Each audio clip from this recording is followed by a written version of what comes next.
ശബരിമല മകരവിളക്ക് മഹോത്സവത്തോടനുബന്ധിച്ച് 12 മുതൽ 16 വരെ virtual queue ബുക്കിംഗിനും spot ബുക്കിംഗുകൾ അടക്കം നിയന്ത്രണം ഏർപ്പെടുത്തും. ഈ ദിവസങ്ങളിൽ മറ്റു ദിവസത്തെ അപേക്ഷിച്ച് വലിയ ഭക്തജന തിരക്കായിരിക്കും അനുഭവപ്പെടുന്നത്.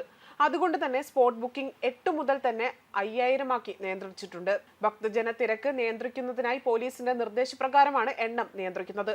വെർച്വൽ ക്യൂവിൽ 12-ന് 60,000, അതുപോലെ തന്നെ 13-ാം തീയതി 50,000, 14-ാം തീയതി 40,000 എന്നിങ്ങനെ ബുക്കിംഗ് നിജപ്പെടുത്തിയിട്ടുണ്ട്. 15, 16 തീയതികളിലും എണ്ണം നിയന്ത്രിക്കണമെന്ന് തിരുവിതാംകൂർ ദേവസ്വം ബോർഡ് ആവശ്യപ്പെട്ടിട്ടുണ്ടെങ്കിലും തീരുമാനമെടുത്തിട്ടില്ല. 13, 14 ദിവസങ്ങളിൽ പാണ്ടിത്താവളത്തിന് ഒരു നേരം 5000 പേർക്ക് എന്ന കണക്കിൽ ദിവസം 5 നേരം പ്രത്യേകം അന്നദാനമുണ്ട്. ദിവസം 25,000 പേർക്കാണ് ഭക്ഷണം നൽകുക. 12-ന് ഉച്ചയ്ക്ക് 1 മണിക്ക് തിരുവാഭരണ ആഘോഷയാത്ര പന്തളത്ത് നിന്ന് തുടങ്ങും. 14-ന് രാവിലെ 7:30-ന് നിലയ്ക്കൽ ക്ഷേത്രത്തിലെത്തും. വൈകിട്ട് 4-ന് ശബരി പീഠത്തിലും 5:30-ന് ശരംകുത്തിയിലും എത്തും. 6:30-നാണ് തിരുവാഭരണ ഘോഷയാത്ര സന്നിധാനത്തേക്ക് എത്തുന്നത്. 6:45-ന് ദീപാരാധന നടക്കും. മകരസംക്രമ പൂജ 14-ന് രാവിലെ 8:50 മുതൽ 9:30 വരെയാണ് നടക്കുന്നത്. അതേസമയം മകരവിളക്ക് പ്രമാണിച്ച് ശബരിമലയിൽ കൂടുതൽ സുരക്ഷാ ക്രമീകരണങ്ങൾ ഏർപ്പെടുത്തണമെന്നാണ് ഹൈക്കോടതി കഴിഞ്ഞ ദിവസം ആവശ്യപ്പെട്ടതും.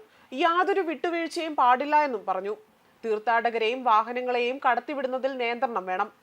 നിയന്ത്രണത്തെക്കുറിച്ചുള്ള കേരളത്തിലെയും അയൽ സംസ്ഥാനങ്ങളിലെയും ദൃശ്യമാധ്യമങ്ങളിലൂടെ തീർത്ഥാടകരെ അറിയിക്കണമെന്നും justice Anil K Narendran, justice S Muralikrishnan എന്നിവരുൾപ്പെടെ ഡിവിഷണൽ ബെഞ്ച് നിർദ്ദേശിച്ചിരുന്നു.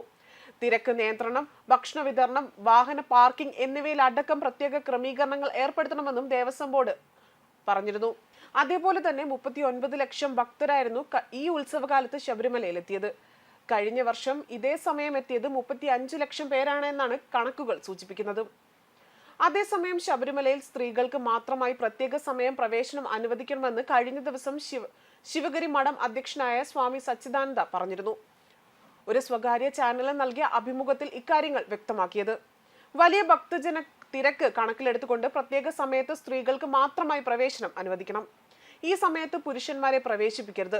രാജകൊട്ടാരത്തിൽ ഉൾപ്പെടെ ചെറുപ്പക്കാരായ സ്ത്രീകൾ ഒട്ടേറെ തവണ ശബരിമല പ്രവേശനം നടത്തിയിട്ടുള്ളതാണ്. ശബരിമല സ്ത്രീ പ്രവേശനത്തിൽ ഇടത് സർക്കാരിന് തെറ്റുപറ്റിയിട്ടില്ല. ഇടത് സർക്കാരിന്റെ ശബരിമല നയം ഉൾക്കൊള്ളാൻ ജനസമൂഹം വളരാതിരുന്നതാണ് പ്രതിഷേധത്തിന് കാരണമായതെന്നും അദ്ദേഹം പറഞ്ഞു. ശ്രീ പത്മനാഭസ്വാമി ക്ഷേത്രത്തിൽ സ്ത്രീകൾ ചുരിദാറിന് മുകളിലൂടെ മുണ്ടുടുക്കണമെന്ന ആചാരം അസംബന്ധമാണ് എന്നും അത് അന്ധവിശ്വാസമാണ് എന്നും സച്ചിദാനന്ദ പറഞ്ഞു. അതുകൊണ്ട് ഒരു പ്രത്യേക ഐശ്വര്യമോ അഭിവൃദ്ധിയോ ഭക്തജനങ്ങൾക്ക് ഉണ്ടാകുന്നില്ല എന്നും അദ്ദേഹം വ്യക്തമാക്കിയിരുന്നു. ന്യൂസ് ഡെസ്ക് കർമ്മ ന്യൂസ്.